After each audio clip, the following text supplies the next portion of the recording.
Making great first impressions. Mastering the art of responding to introductions.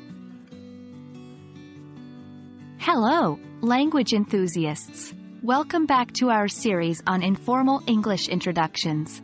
Today, we're diving into a critical part of meeting new people: responding to introductions. We all know that first impressions are important, and your response when someone introduces themselves can set the tone for your entire interaction. So, let's get started.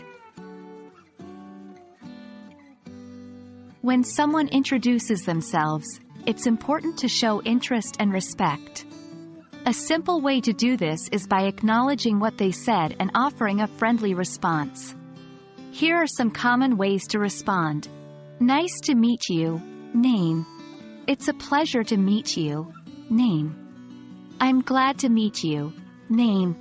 These phrases not only show politeness but also confirm that you've heard and understood the person's name. Often, after someone introduces themselves, it's your turn to do the same. You can keep it simple and informal. For example, if someone says, "Hi, I'm Jane," you could respond with, "Nice to meet you, Jane." I'm your name. Remember, it's all about making the other person feel acknowledged and starting a comfortable conversation. A great way to keep the conversation going after the initial introduction is by asking follow-up questions.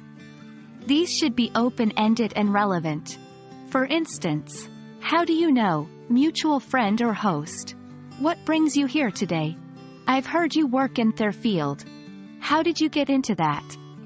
These kinds of questions show that you're interested in getting to know the other person, which can make them feel more at ease and welcomed.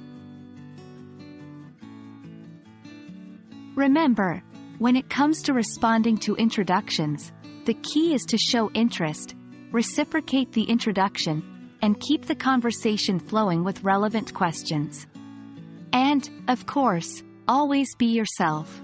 We hope you found this video helpful as you continue to master English greetings and introductions in informal settings.